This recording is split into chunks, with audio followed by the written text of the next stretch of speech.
Welcome to another episode of the Live by EG podcast. I'm Jacob Lara, worship pastor here at Encounter Grace Church. And with me today is, back by popular demand, Dan Olson. Dan, what's going on in your world, sir? Popular demand. I mean that. Hey, so I know we were talking about this before we started this, and I was like, hey, let's wait on this conversation because I don't want to miss it. I don't want it to not be on the podcast. But I asked Dan. So Dan is not originally from Washington, but you were living there previously before you moved here to Lubbock, Texas, right? Yeah. And we were just talking about how the summers just it's at a point of unbearableness. And it's funny because here in Lubbock, we go from like 65, 70 degree weather straight into 100 degree weather. And there's no in between. We don't have spring here. We go from winter to tornado season and then summer. Yeah, that's exactly right. What's the biggest difference weather-wise? I guess you could say. Well, I know scenic-wise, there's a big difference, but weather-wise, yeah. What's it like over there right now? So one of the primary things that I really miss is the green. Yes. The forests. Oh man. And the mountains. And I had a couple sweet fishing holes up in those mountains, and it's like here. I'm scared to death of going fishing over here in these lakes because BASF has the runoff that goes right into those lakes, Buffalo Lake or whatever it is. Uh-huh. I think I'd probably have a heart attack if I pulled a three-eyed fish out of the water. So, and I can't believe people swim in it. I know, and yeah. I'll be the first to say that I've swam in Buffalo Lake, and I glowed in the dark that night. Yeah. No, I'm just kidding. But I'll be honest. For me, my dream, and I tell Brittany this all the time, is when I retire, I want to live somewhere where there's just trees and mountains and rivers, because that's what I dream of like all the time. I feel like that's where I belong.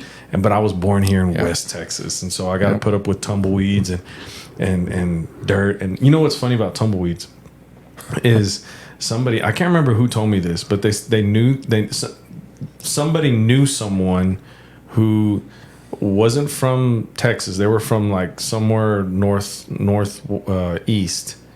and where there's mountains and all that stuff. And they came down here, and it was during a time where it was dry and there was tumbleweeds. They took a tumbleweed in their truck and took it home. Yeah. Because they wanted to like show it like, hey, like a novelty. Yeah, like a novelty. It was weird. I'm like, man, you come at the right time. You can grab a pile of them suckers. Well, there's a company here actually that sells them, and they paint them colors and whatnot. I've never heard of this company. And ship. Yeah. Patty found this after we moved here, and they call them Texas Christmas trees. Oh, they call them what? The Texas Christmas trees. Well, and that's what they sell them as. Yeah, I mean that's pretty accurate. So as far as Washington goes, you have two halves of the state. Okay. On the east side of the mountain range, you have pretty much 95% of the population there is conservative. Okay. And like most of the states, politically... Wait, you said 95%? About 95% of the people on the east side of the state. Okay. But the population on the east side of the state pales in comparison to on the west side. Understood. Right. Because that's where the Bay Area is, right? And all that. Puget Sound. Okay. And of course, we know today that the large cities that are... I don't know if you can necessarily call them all Democrats in those large cities. Or liberal, right? Liberal. That's kind of what they... Well, today, liberal and Democrats are pretty much the same thing. Yeah. So in the big cities, especially on the West Coast, every single one of them, I without a doubt absolutely believe that the voting is rigged. So it's the large cities that control the votes in the state. Right. You can have everything outside of, you can have a state with one giant city in the middle of it. 500,000 people, 1 million people in that city, and then you have 500,000 people out in the rest of the state, and it's always going to be Democrat, Democrat, Democrat. Really? You know, politics seems to be, and you know, speaking of politics, we are in an election year, and so this is going to be a very interesting fall, to say the least. Right. But when I've heard in the past, different podcasts or different church leaders, when they talk about politics, to me, it sounds like, and it seems like some of these churches and some of these leaders, not all, and I've seen some pretty bold ones here in Lubbock, but I say this in general, that some churches and some church leaders have this fear, or this, I guess for lack of a better term, I'll just say fear, but this fear of speaking out what's true and what's right according to Scripture, and I want to be careful when I say this, right? Because I don't want people to think that church worships politics, right? I don't want to get into that. We can talk about that later. But what I mean is, like vote when a pastor and a preacher has this opportunity to tell the congregation to vote according to Scripture. It's kind of I've seen some pastors kind of like stray away from that because they're scared of number one, probably stepping on toes, right? But also it's strange to me. Like, well, what is your take on that? Like, have you seen any of that, or have you experienced that yourself? So you remember in the last podcast I mentioned that I used to be brutally honest. Right. So I'm going to make a disclaimer tonight. You're going to be brutally honest. I'm going to be honest. Okay. I'm going to speak my truth. Disclaimer. And what I see, my point of view through my lenses of what's happening and what's going on. So,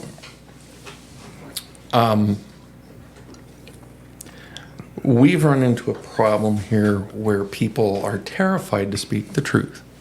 Sure. They're terrified because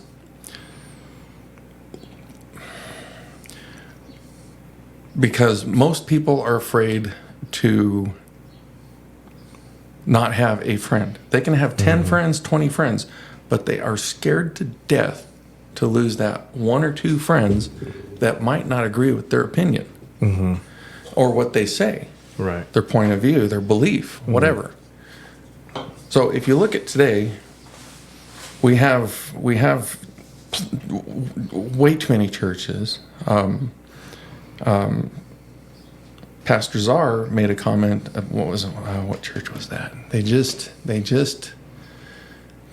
put down a rule from early 70s about homosexuality in the church. Oh yes. I think it was the Methodist Church, United Methodist Church. Yeah. Right. Yep. Yes. Okay. Yeah. That right there. About. See, now I heard about that. Yeah. Actually, like a couple days before Pastor Czar put it into a sermon, right? Yeah, right. So he probably saw it the same time I saw it. And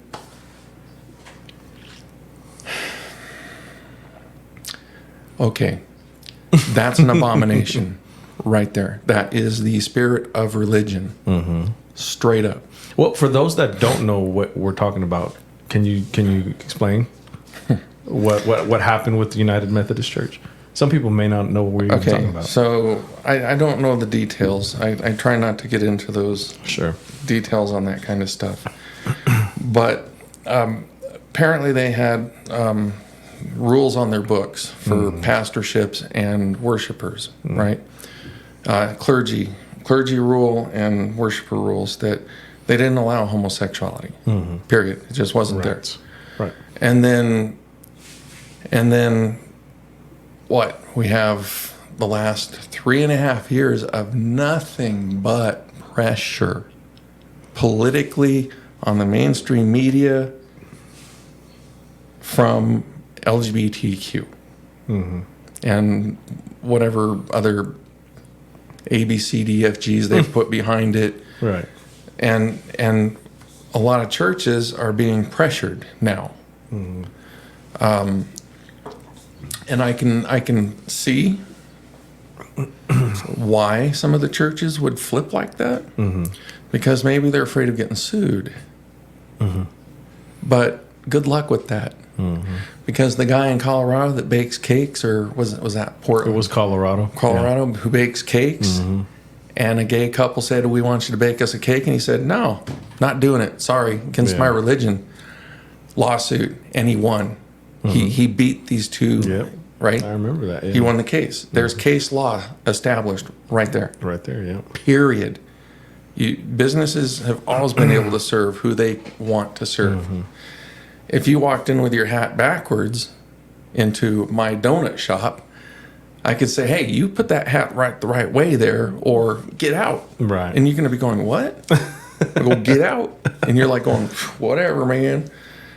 And you can't do anything about it. Yeah.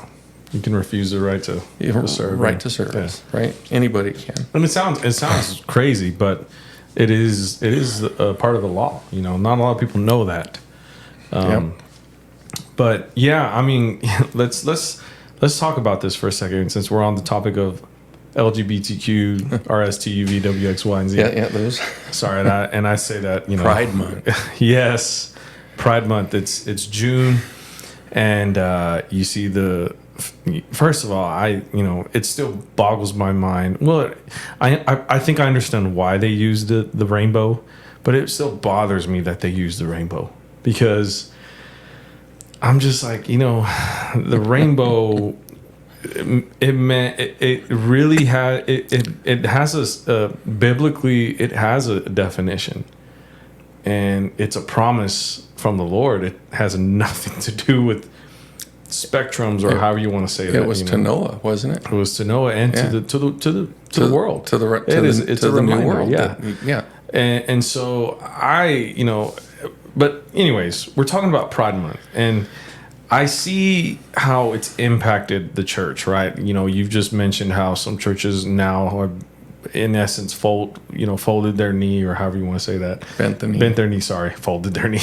Yeah. They bent their knee to the the pressures of what culture and all the media's bringing out there. But I mean, in your eyes, how has this impacted Christianity besides this? Like, how have you ever seen, from your experience, how some Christians have changed their views or their beliefs because of this? Well, okay, so I don't have a lot of experience with a lot of churches. Sure. So I would say, from what I'm seeing and reading, I don't get my information from like NBC, ABC, none of the mainstream media. I will not do it. Right. Mostly because every time I do see something that they're saying, I already knew about it, and they're lying through their teeth about what I already read. Right. Period. So what I see is we have a society that has been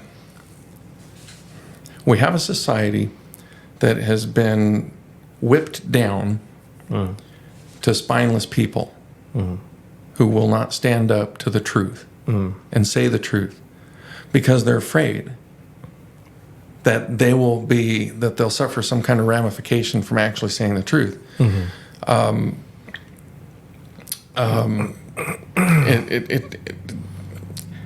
It's and I gotta say this.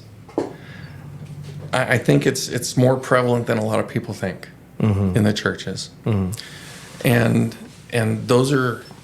that is why I have a hard time naming myself as a Christian. I do in conversation with other Christians that I know that aren't woke, for lack of a better word. Yeah. Because that's exactly what it is. Oh, yeah. So, in those conversations, yes, I will declare myself as a Christian, but I will always throw in there that I'm a follower. And that leaves it where everybody's outside. I'm a follower. And that's all there is to it. I do know, since I have found my way to Jesus, and I still look for him all the time too, and I get things here and there, but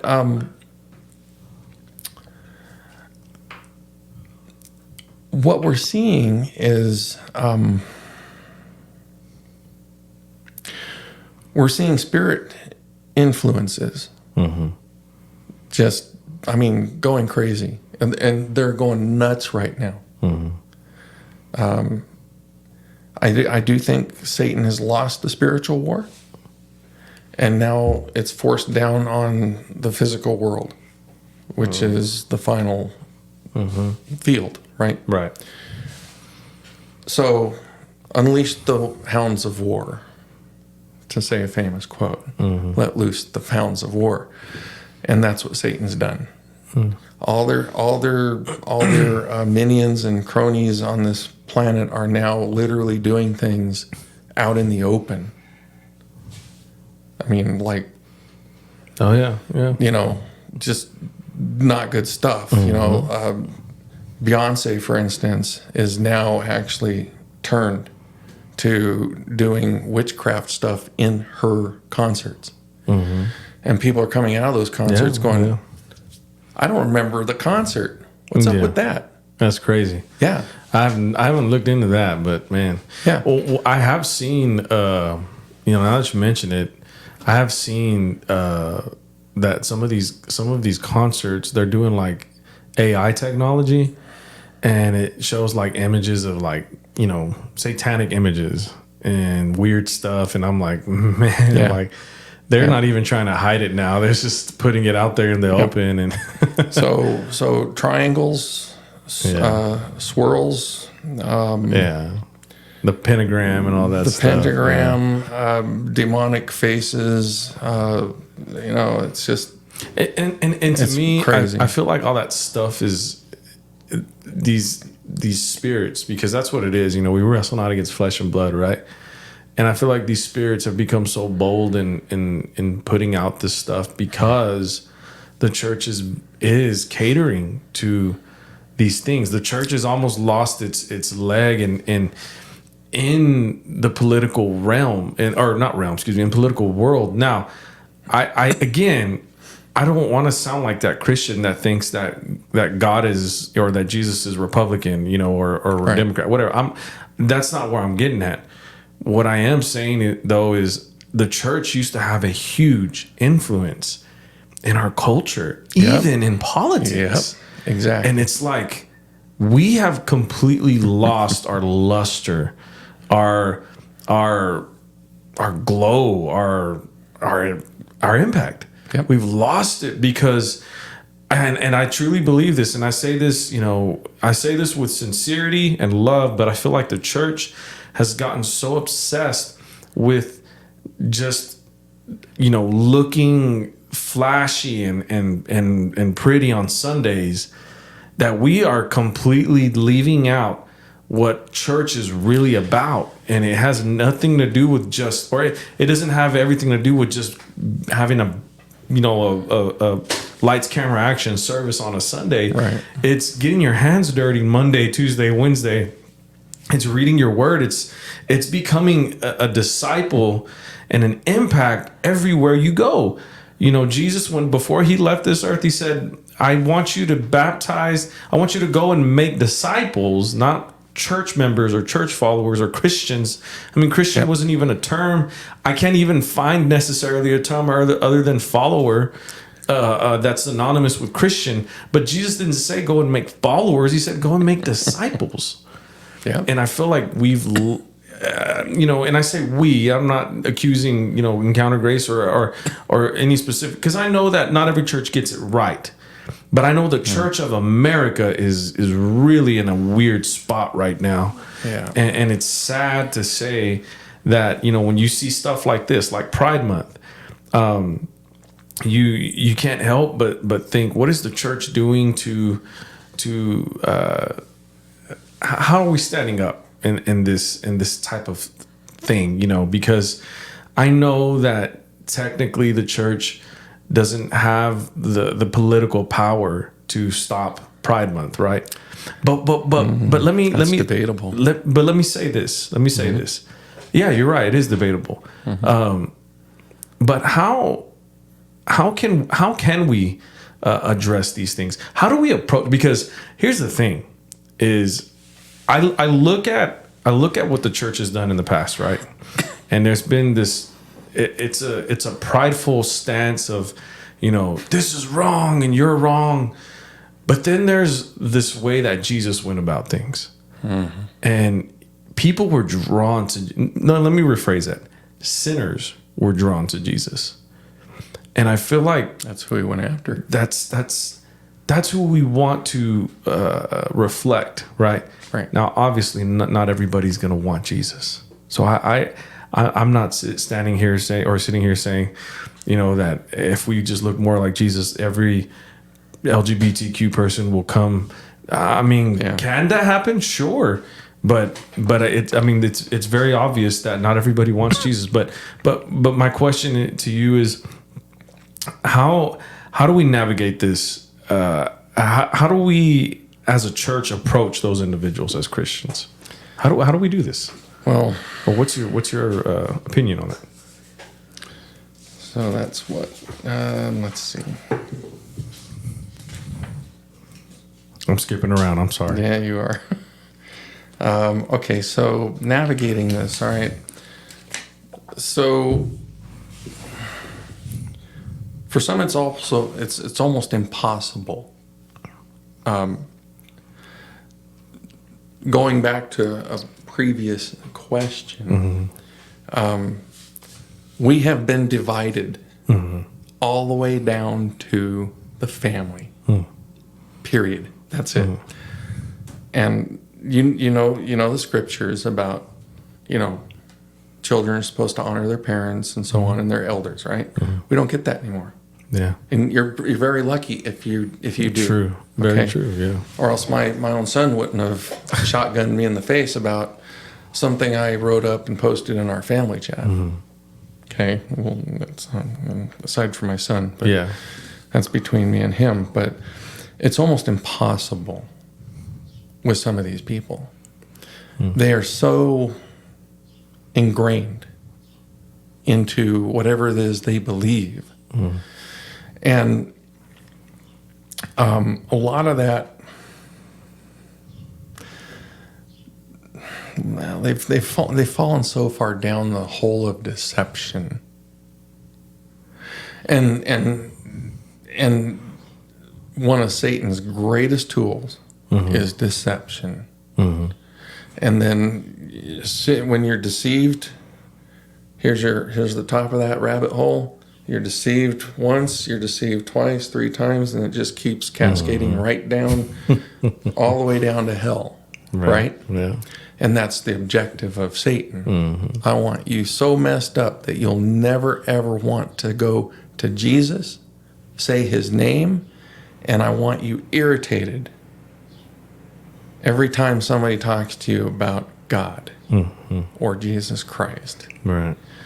And you can see how that's evident today. So, just talking to somebody, how many people have you talked to and you're in a situation, you're telling them the truth, and they just get irate with you because they can't accept the truth of the matter, period. And that's denial. No. It's like I think I said before, it's like, I was forced to church and stuff, and me and my brother just kind of ditched it and played in the creek next to the church, right? And we were hoping that we wouldn't miss our ride home. But that denial is because these people don't think that going to hell is going to happen to them. I'm a good person. Right. There's a lot of liberals out there. I'm an excellent person. What is that? What is that kind of attitude when somebody's like, I'm like the best person I know? Yeah. Right? Pride Month. Big sin. That's right. That's good. That's good. I like that. And gay pride. That's like a two batters up there at the same time hitting a home run. Sin. Right there. Double whammy. Yeah. And they named a month after it. Yeah. An entire month. So there's no real good answer to how you navigate it, because it totally depends on the situation that you're in. Right. Sometimes you can't choose to do battle. Right. You have to kind of like back off and go, you know what? I'm going to pray for you. Yeah. And back away. Yeah. It'd be like going on the street and ministering, and you find a homeless person and a needle sticking out of their arm in an alleyway somewhere downtown or something, and they're like sitting there, dinged out from whatever dope they stuck in them, and they're not going to listen to you pray. It's not even going to enter the ears. Yeah. It's going to just, because the dope blocks it. Gone. Offer the guy a bottle of water, or gal, whatever it is, give him a bottle of water, and just say, I'm going to pray for you. That's all you can do. There's some where you can give that mustard seed and make them start thinking. Right.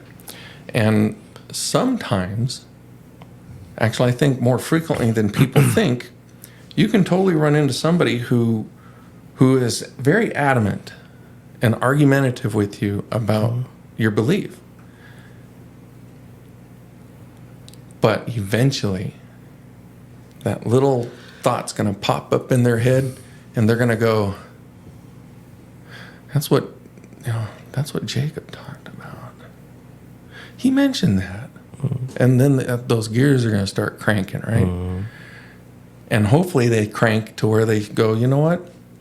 Let me look that up. And they see the entire text of that part of whatever you told them out of the Bible, right? And then they might get it. But what's really one of the biggest problems is you have people that'll read the Bible, and then they'll turn around and they'll take only the part that they want because it applies to them. It's something that they can conveniently use, but they don't care about the ramification part. Yeah. Like the Bible speaking about a man laying with a man. Nope. No. That's a huge issue with God. Right. But then they also, and I've heard this before on some of these podcasts I see with other people who go out and do their street evangelizing and stuff, and I've had similar types of situations where they don't give the whole scope of that scripture or the context of the discussion. They picked what they wanted out of it and said, that's right. I can do it because Jesus said that God loves every single one of us, period.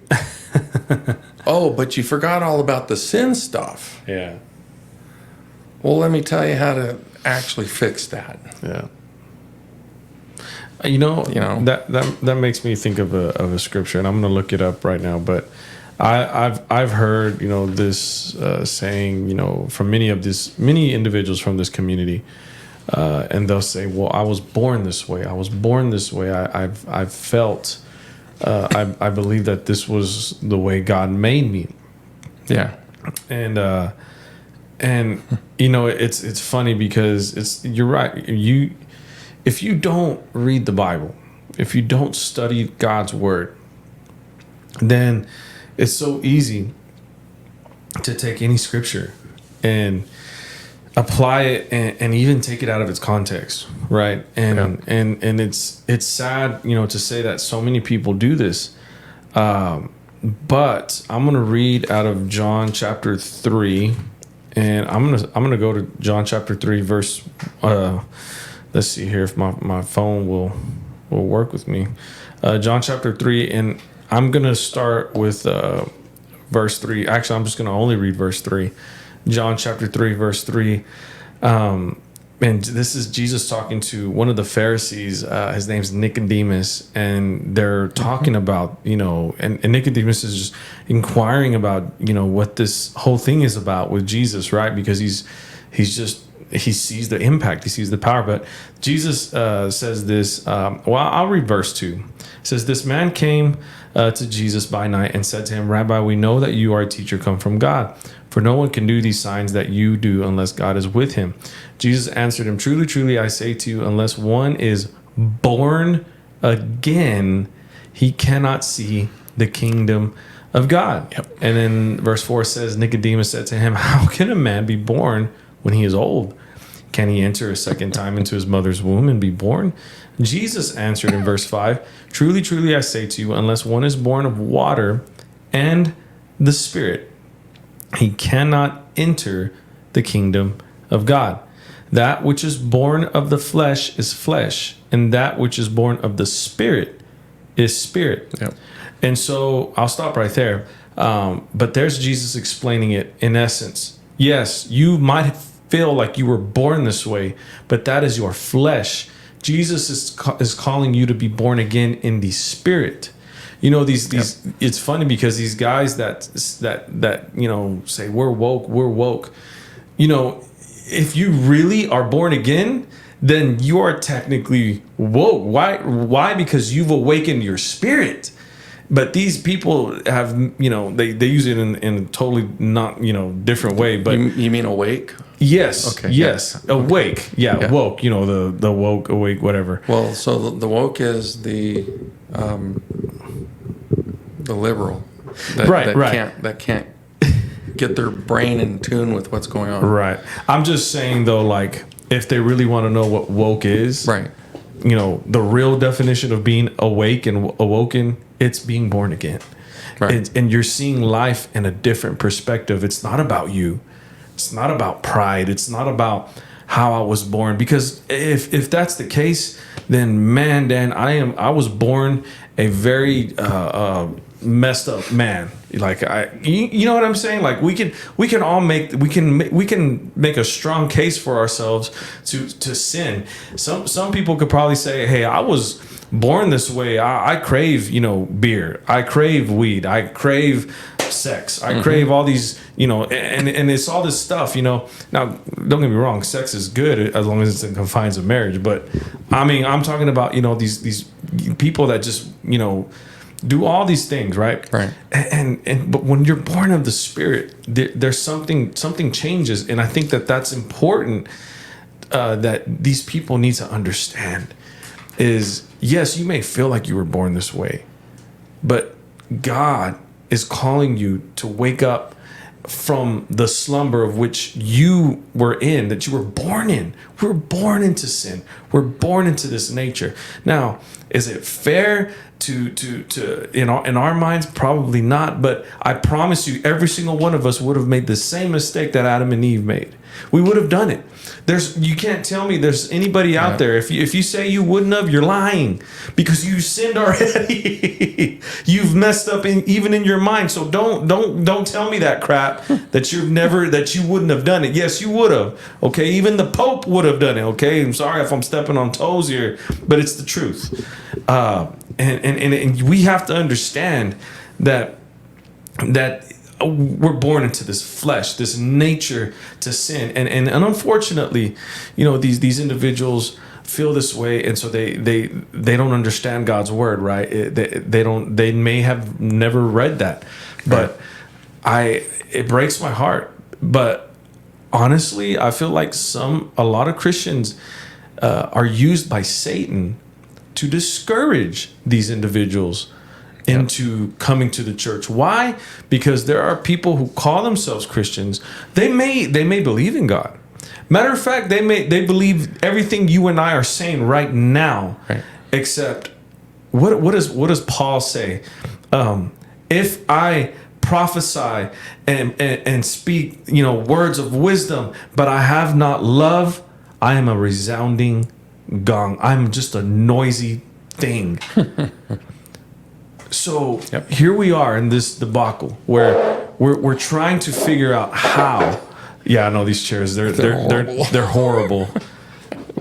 If anybody wants to donate some nice, cushions to the Live by Easy podcast, we accept those right now. Anyways, I'm going off on a whim here, but I see that. I see where I think these men and women who are in this community, there's certain Christians who, like I was saying earlier, they believe everything we believe. They agree with everything we're saying, yet they're missing that the important part of who we should be as Christians, and that's love. And that doesn't necessarily mean, man, when you love somebody, Dan, don't you tell them the truth? Yeah. Yeah, and don't you do it in love? Not loving somebody, you're going to lie to them all day long every day. Because you don't care. Exactly. And you see that a lot in business. I have experienced a lot of that in business. That's unfortunate. Yeah. So when I was preparing for this, we apologize. It's rough out here at the Live by EG studios right now. So I prepared some notes, and so Leviticus 20:13, it says here, if a man lies with a male as with a woman, both of them have committed an abomination. They shall surely be put to death. Their blood is upon them. And then Romans 12:9 through 10 is, let love be genuine. Abhor what is evil. Hold fast to what is good. Love one another with brotherly affection. Brotherly affection. You just changed the camera, didn't you? Yeah. And outdo one another in showing honor.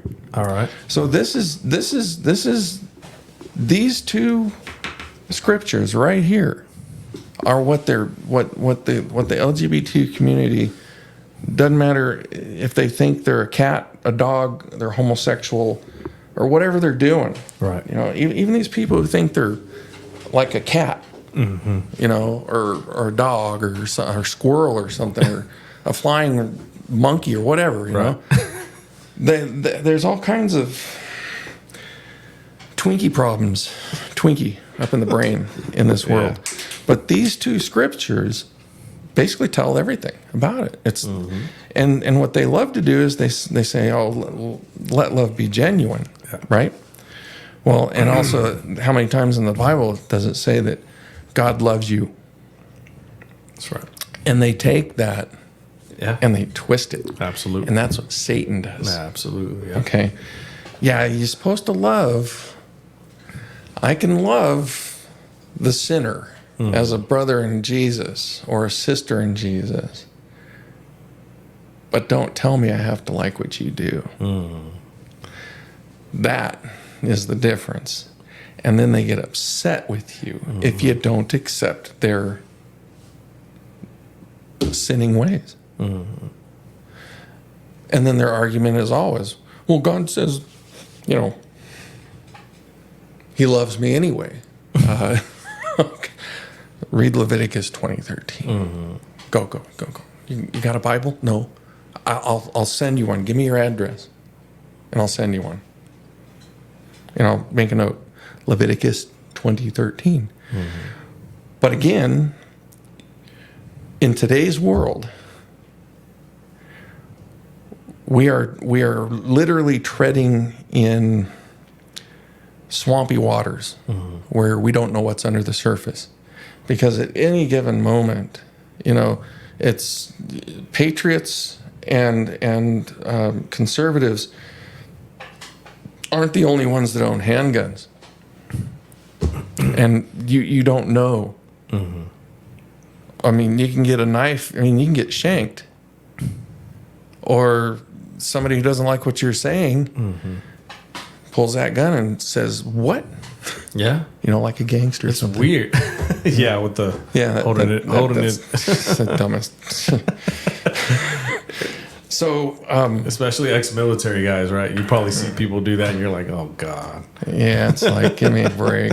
It's like you cannot aim that way. The only way you do that is if you're in an emergency situation, you're on the ground, and you have to shoot that way, but it's still going to be righted to your eyesight, right? Yeah.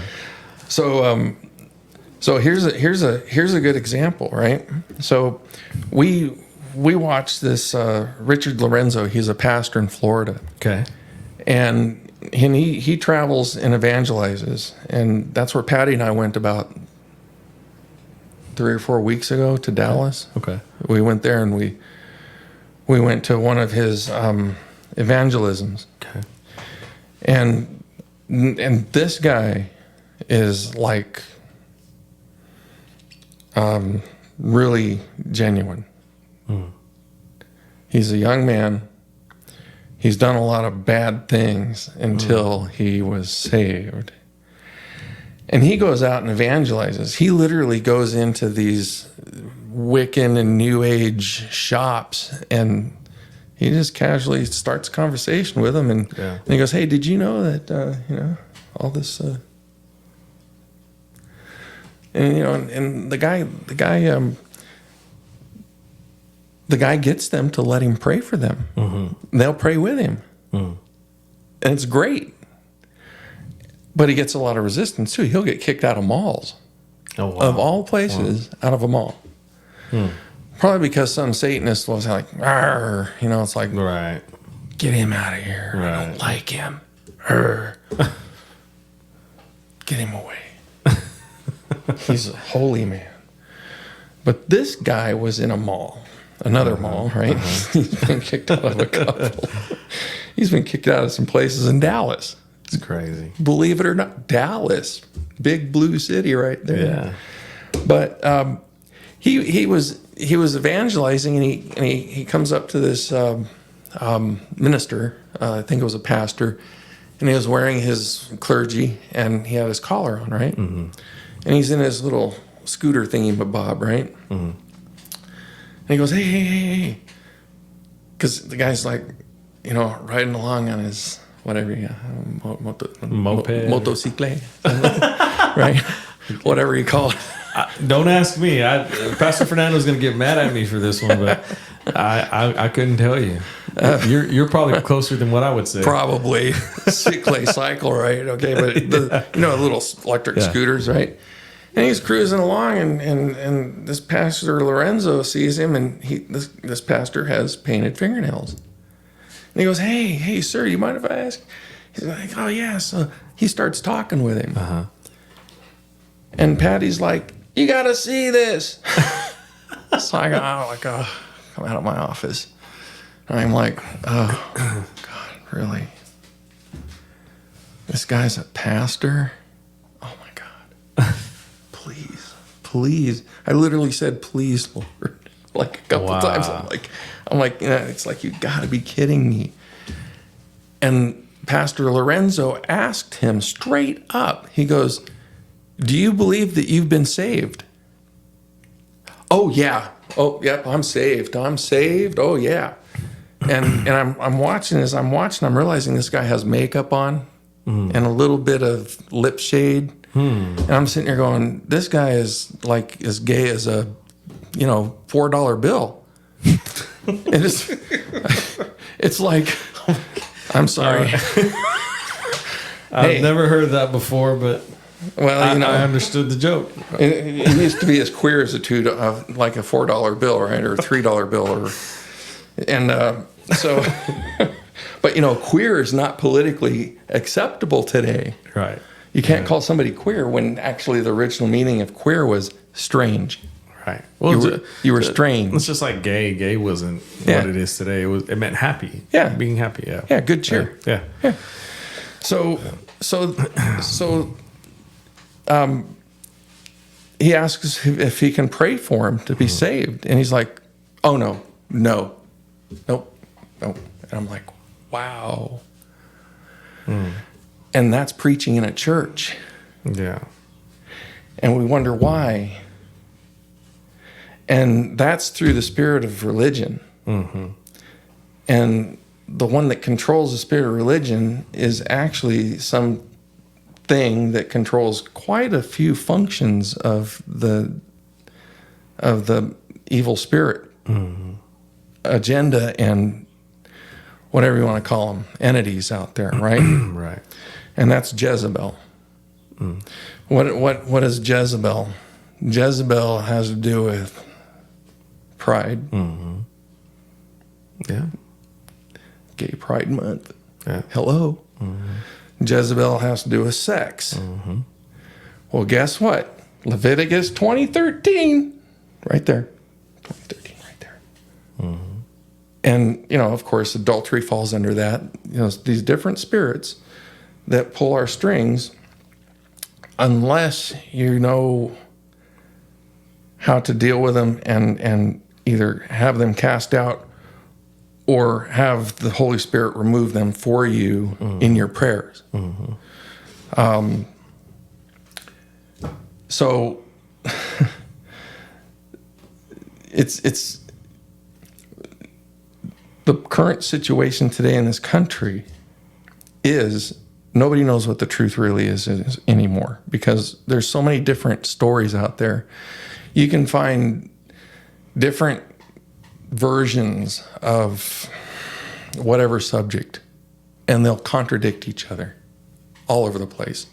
The Ukrainian war, the Russian Federation back in, I think I mentioned this before, 1600. The Soviet or the Russian Federation wiped them out. That was the Khazarians. And those are who the bankers are today. The Rothschilds are Khazarians. Okay. And they came back as the Ukraine. And the Ukraine flag, the symbol of the Ukraine, is actually the symbol of Baal. Okay. So you got to wonder, really, how evil became so prevalent in our world. And that's because people lost their spines. And a lot of those spines that were lost were in the church.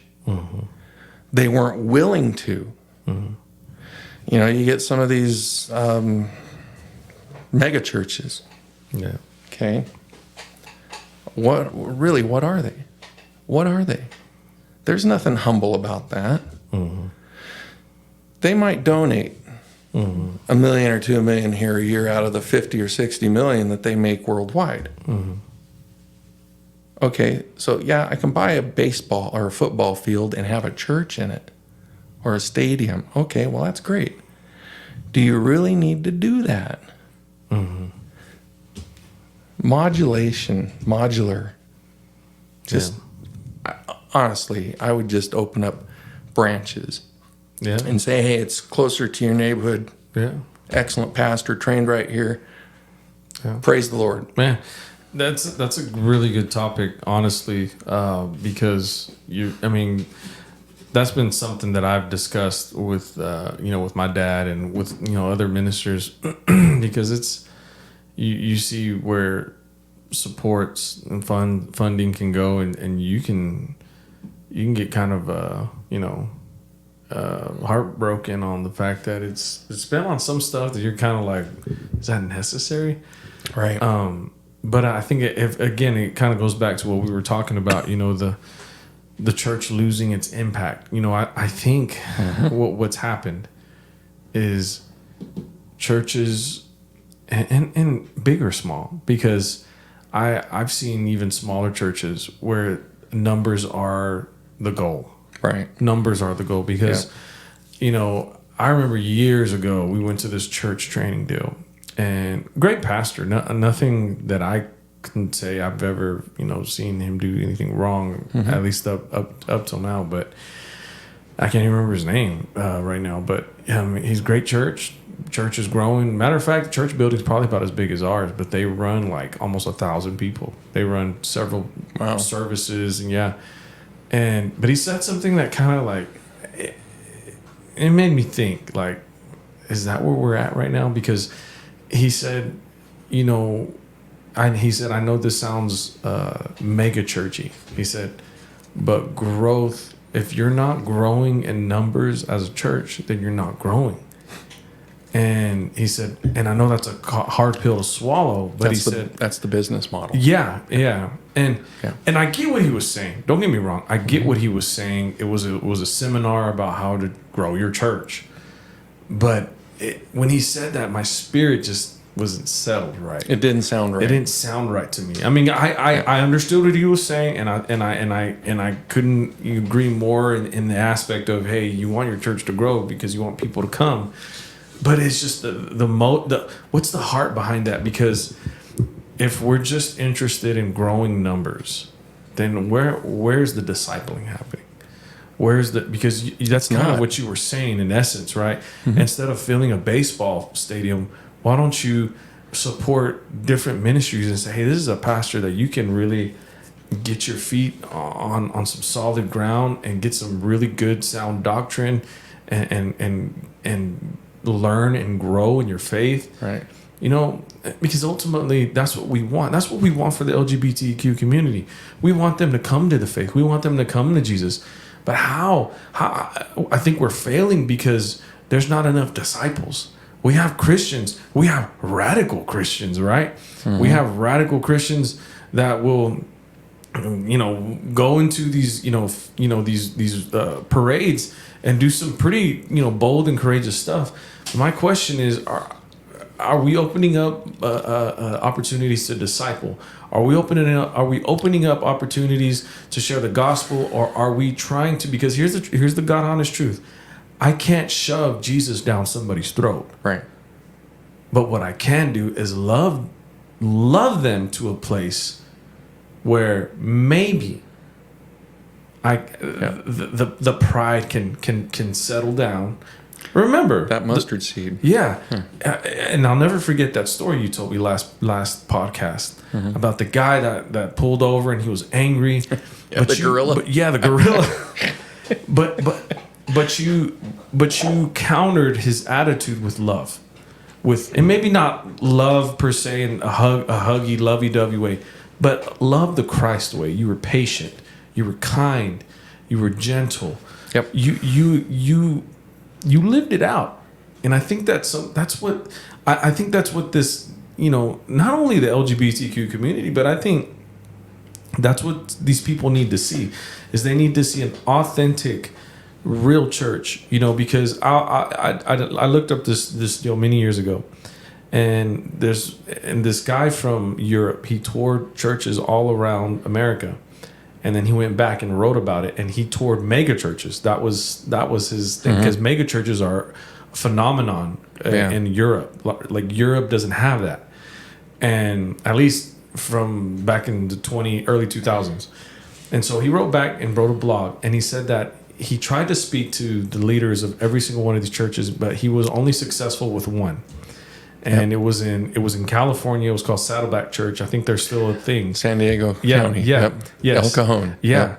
And he got to actually talk to some of the associate pastors there. And I kid you not, the associate pastor said this. He said, mega churches may not exist or even be prevalent in the next 20 years. And he said, and here's why. He said, we know that the upcoming generation, they're not into production. They're into authenticity and transparency. He said, there's been too many leaders who've looked great, sounded great, but were fake. And so politicians. Oh, man. And I know we're running out of time. Dang it. We're running out of time here, Dan. And we still have so much more to talk about. Well, I'm not on a clock. But I am, unfortunately. But hey, let's do this real quick, because I don't want to leave this discussion without this. The Trump trial. Oh, man, because, I'll be honest, I haven't been paying much attention to it. However, I did see that his trial has caused quite a stir in the political realm. And I've even heard that he's gotten more support after this trial. It has gone insane. Yeah, I was like, wow. But here's the thing: have some Christians become too radical when it comes to Trump? What's your take on that? I think it's kind of pick and choose, really. Sure. Maybe not in general, but you probably come across one every now and then, right? Well, you gotta look at the different churches, right? Mm-hmm.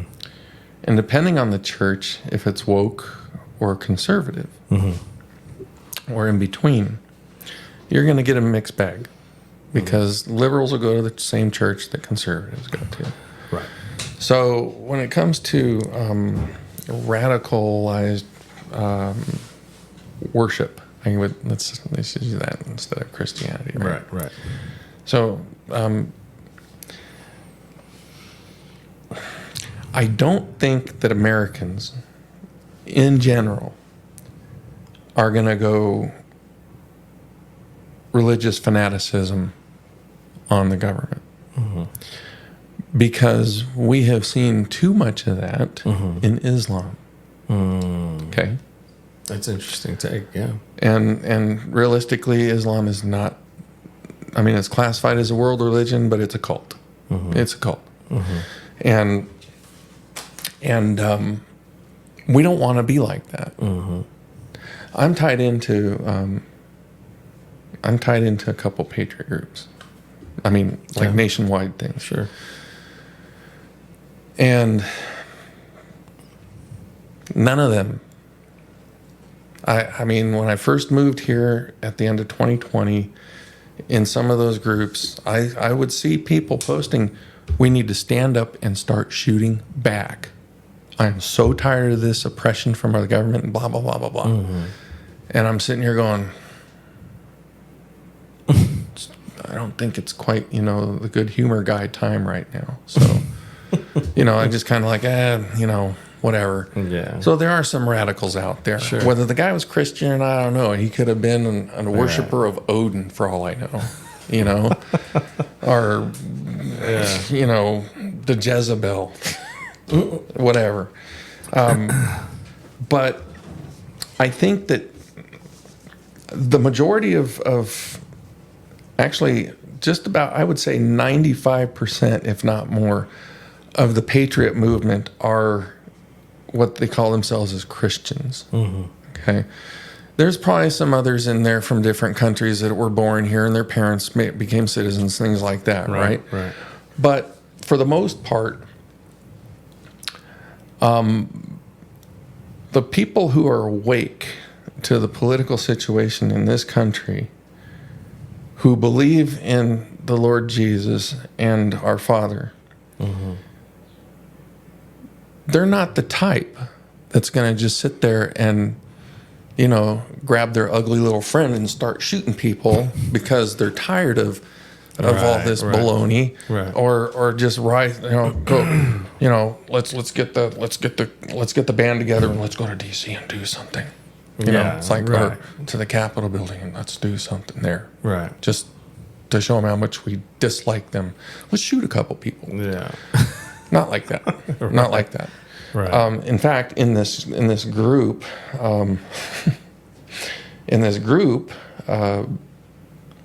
I have literally seen some people post stuff like that, and I immediately respond to them publicly, and I say, no, this is not the time for this. First and foremost, keep your faith in God, because He is working right now. And then I give some examples. Like, since when have we seen so much dirty information coming out about our politicians? This is unprecedented. It's unprecedented to the point where it's supernatural. Like God delivered it. Okay? So much information out there. Right. And like I said, I don't watch ABC, NBC, CNN, none of that trash. It's all MK Ultra, CIA operated garbage that they're dumping into everybody's heads. And that is what the woke population keeps looking at. Well, I like CNN. I watched it for 30 years. And I hate Trump. Rah, orange man bad. Remember that? Yeah. Orange man bad. That was what started it. Okay? And they won't listen. Just like LGBTQ community. There's some of them people that would, I mean, we were watching a video today of a street evangelist where some gays were threatening the evangelist with beating him. Oh, wow. And I'm sitting here going,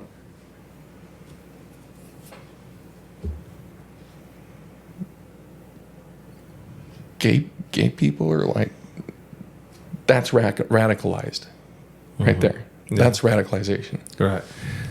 So these small percent of population groups have been radicalized. Some other groups I would name, but for posterity, I think I'll just leave those alone because, all the riots, when Trump, deep state operations and things like that. So, I always preach to these people in these groups, and I tell them, you will know. God is actually working for us right now. I can guarantee you that. Yeah. I know it. I know it in my head, and I know it in my heart. And I explain some things to them, and I go, every single one of us, there will be a time when we will have to stand up. But it may not be standing up and going to war within our own country. It might be standing up in prayer. And it might be standing up for your rights.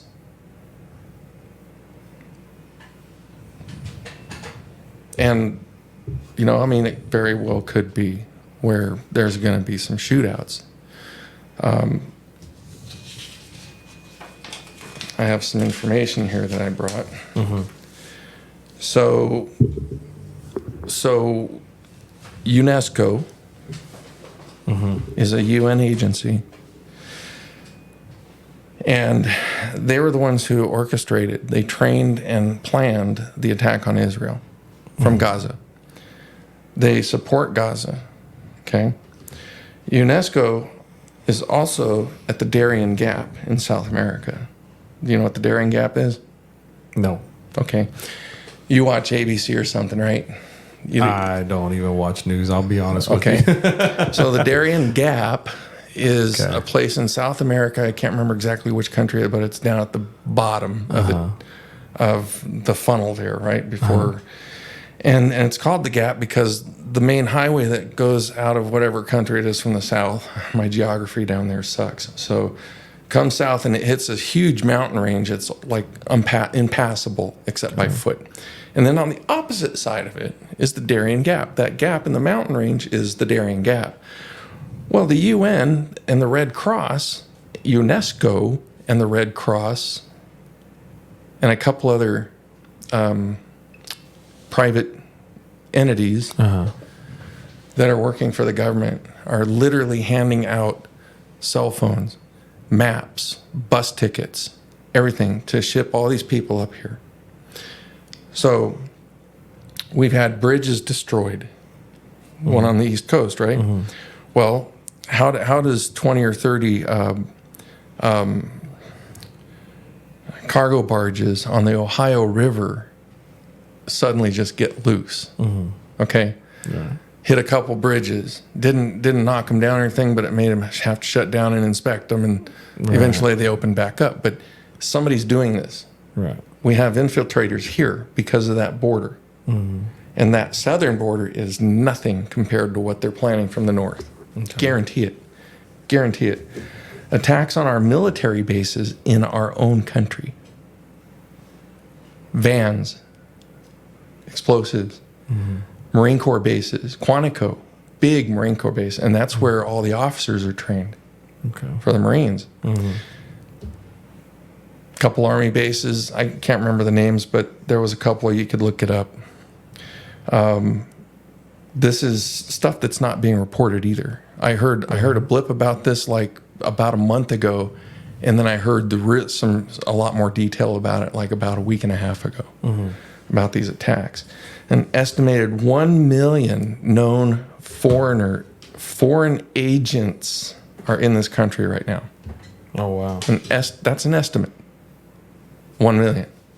It's probably bigger than that. Mm-hmm. At least 200,000 of those are Chinese males. They didn't bring their families with them. Military age, military cut. And the pictures you see, some of them are standing there at parade rest when they're caught. Right. Military. Haircuts, everything. Military cut. Their physique, everything. Okay? And since just 2021 through 2022, 100 fires on food plants and farms, poultry, chicken, turkey, duck, etc., egg farms, meat processing plants. 40.8 million chickens have been roasted in these chicken farms across our country, just in our country. Mm-hmm. 2,351,000 turkeys have bit the dust, and 300,000 ducks. Now, I never would have thought about farming ducks, but, This is an example. We are under attack here. And all of this, I hate to say it, but as far as the whole Trump thing, mm-hmm. they do not want him in that presidency. Right. Okay? That trial in whatever that place is in New York, that Bragg's from, as soon as I heard the charges, even when they were talking about, doctored up documents, mm-hmm. Like, really? Yeah. I thought, this guy has been in business his entire life, a billionaire like 2 times over, because he's bankrupted 2 or 3 times and he's mm-hmm. always come back, right? Now, you're going to tell me this guy is going to falsify his records just because of Stormy Daniels? No. Which was actually cleared up in 2018 when the Democrats in Congress decided to throw that in his face. And the national election, whatever it's called, the group that runs the national elections, who have sole authority over investigating any kind of election fraud at the federal mm-hmm. level, investigated it and said, what are you doing? This is trash. We've investigated. There was no impropriety here. Right. But what Bragg did, and what that judge did, that judge should be disbarred and thrown in prison. Mm-hmm. Period. He needs to taste his own fruit. Mm-hmm. He needs to reap what he has sown. Mm-hmm. Nobody knew what the actual charge was, because they kept it wrapped up in 3 different little things. Stormy Daniel over here, the payment that his attorney made during the 2016 election, and he's got a letter from her that says, we did not have an inappropriate relationship. Thank you, America. And Trump went, dunk. Hello.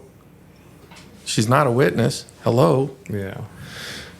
And then Trump was not allowed to actually bring the head of the federal agency in charge of overseeing elections to testify. Now, what kind of court is it that is not going to allow you to bring your witnesses in? Mm. That's what happened to him. This was what they call a Banana Republic court mm-hmm. circus. Okay? And then when the judge is now talking to the jury about how the deliberation's supposed to go, that was when the real charge came out. Mm-hmm.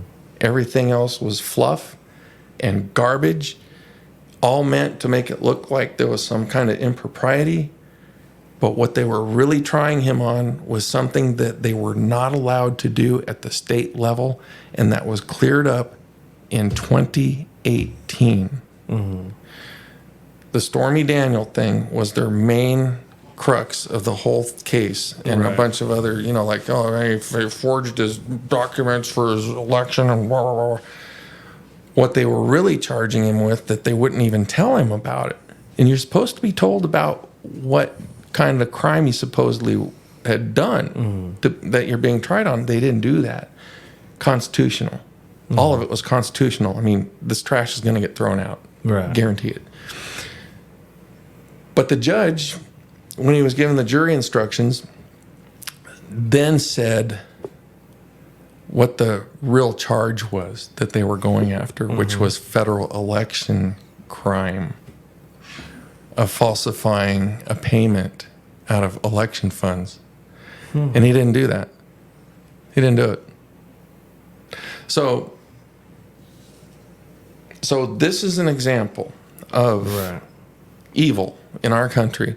And look up the statue on top of the New York, I think it's their Supreme Court building in New York City. I think it's in New York City. Google that and find the picture of that.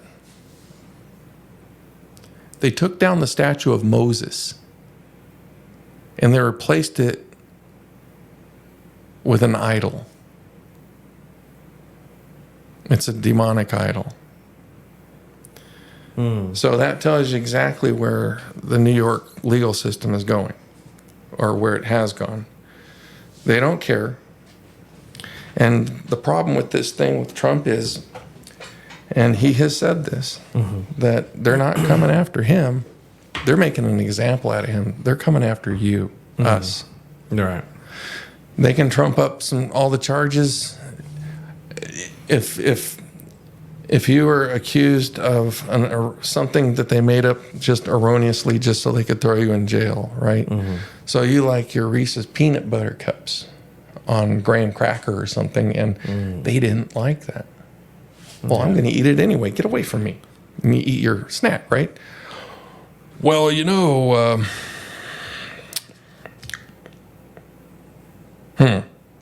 we're going to charge you with, I don't know, whatever they want. Right. Officer arresting. Throw you in jail. They give you the charges. Okay, so they're gonna try you for like, I don't know, anything, just any stupid charge. And then they'll start dogpiling as many things on top of that to see what will stick. And that's what they did. That's what they did to Trump. Well, I know there's a lot of, conspiracy and things that are going behind, the whole Trump thing, and it's unfortunate, what's happened. I know for us, as the church, we just have to be vigilant in our faith, and be vigilant with because I've seen this where Trump, Biden, I remember I saw 2020 unfold in such a way, even in 2016, where, I mean, family members were hating each other, and pastors were getting into fights and arguments, and church families were splitting over politics, and you look into it and you can see all this stuff unfolding, and it's unfortunate, it's eerie, it can give somebody a scare. But I always look to the scriptures to reassure me that it truly doesn't matter who's in that White House, because I know who's on the throne, and I know that is it going to affect us? For sure. But when I read scripture, when I see what's happening and what's unfolding, it shouldn't surprise us. It says in the last days, what's good will be called bad, and what's bad will be called good. Well, guess what? We're here, and it's only going to get worse. But it only leads up to an exciting moment for every Christian out there. I've talked to individuals that are talking about combating this culture and this greater evil that exists within the hierarchy of what politics and all that. And I say, good on you, but I tell them, I said, I'm gonna be more focused on the gospel. I'm going to be more focused on giving people what will last longer than this country, what will last longer than, and be more valuable than what any man or woman has that they could bring to this planet. Because I know what truly will bless somebody and will bring hope to this hopeless. Because here's the thing, Dan, we're in a hopeless world. We're in a hopeless situation. And we can go down some rabbit trails and see some pretty eerie and gruesome stuff. And anytime somebody tells me these things, it doesn't surprise me at all. But what it does is it just reassures me that we're just getting a little bit closer to our time. And honestly, it excites me. It excites me in a weird way because I'm like, wow, this world's getting a little bit more screwed up. But that also tells me that we're getting a little bit more closer to the time that we need to, that we're hoping for. So you do know that the use of the word hopeless is not a good thing, because we are the children of the God of everything is possible. Absolutely. Everything, the God of possible. Absolutely.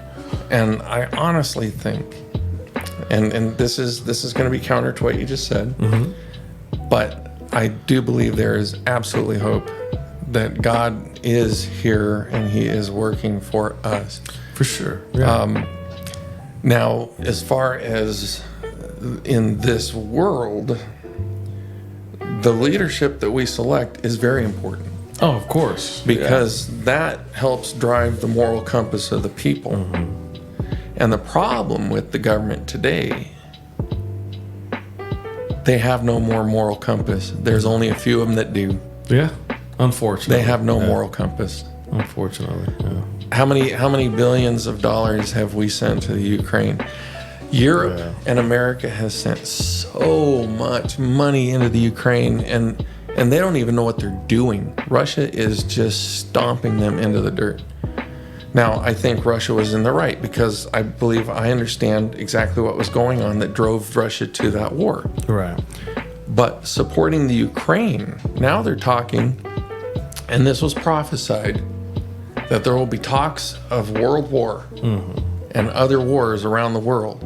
Well, now they're talking about a world war. That's a red flag event. Okay? It's baloney. It's to scare everybody. They're literally planning the next pandemic. They already have the vaccines ready to go. They've had a recent lockdown in Colorado where they're monitoring some people in Denver. Ooh, another pandemic. Ooh. And it's not monkeypox like they were yapping about 2 years ago. It's the avian bird flu that supposedly now can be transmuted to humans. It's like, okay, so we're going to have another lightweight influenza issue. Thank you very much. Yeah. Let me not put my mask on, and let me just disobey you, because I'm not going to obey you. I know what masks do. But what they're doing is they're going to be pulling out every dirty little trick in their book of evil to try to scare as many people into doing what they tell them to do. COVID-19 was the perfect example of that attempt. They really thought that they were going to be able to lock down the world and just, eventually knock on my door and say, Mr. Olson, we understand you own some firearms. Yeah. Oh, hold on a minute. Close the door. Yeah? Yeah. What do you want? Yeah. And no, you're not getting them. Yeah. Do you have a warrant? That's what a lot of other people don't understand. Yeah. If they're ever approached by police or agencies, right. on their property, right. and those officers come onto their property, you do not have to answer a question, not one question. You can look at them and go, I don't understand what you just said, but you better get off my property, especially in Texas. Oh yeah. Okay, because if they're not game wardens, you can shoot even somebody wearing a badge who refuses to get off your property once you have warned them. You can still plug them. Game warden, don't mess with game wardens. Right. They can come onto your property and go, hey, heard you were shooting birds out here with a shotgun. What? Nah, man, that was the Joker over there. I ain't gonna be shooting birds out here. I actually like the birds being around, right? Like, quail, because there's quail out on my property. Oh, yeah. So, yeah. But the game wardens are the only ones that have unrestricted access to your property, period. I mean, you can't even tell them, hey, right. You got a warrant. Everybody else, they better have a warrant. And it can only be for what is listed that they're looking for. Yeah. And in the areas that would be stored. Mm-hmm. They can't ransack like they did at Trump's house in Mar-a-Lago. Right. Absolutely illegal. And did you know that they actually went in there on that warrant? The Department of Justice head actually gave those officers serving that warrant authority to use deadly force on Trump if they had to. Really? Yeah. Wow. Yeah. Well, it's a strange world that we live in right now, and there's so many things happening. When it comes to the LGBTQ community, when it comes to the Trump trial and all these other things happening. Yeah. But I think the most important thing for us is to always stay focused. And I don't get me wrong. I don't want to sound like voting isn't important. I think voting is very important. Vote. Make sure that you go vote. Make sure that you vote, according to what the scripture convicts you to vote. Yep. And maybe one of these days we'll have some more comfortable chairs in here. I have to there we go. But anyways, hey man, we got to do this again. I know we went a little bit over time, but I think we can spend a little bit more time on that topic because I think it's something that we can definitely dive more into, and I'd hate to rush it. You know what I mean? Yeah. But hey, Daniel, it was good having you out here, man. And I think it was a pretty interesting discussion we had, especially when it comes to Pride Month and stuff like that. It's no easy thing to talk about, when it comes to our culture, but it's the truth. And here at Encounter Grace, we want to continue to encourage everyone to always live, love, and lead by example. Right. Because that's what Christ calls us to do. He calls us to be the salt and light of this world. And so, man, Dan, it was a pleasure. We're gonna have to do this again, and maybe we can continue this discussion, man. I feel like there's so much to talk about on that. Oh yeah, this was heavy. Yeah. Hey, church family, friends, we're so glad you can join us. Don't forget to live, love, and lead by example. We love you. God bless.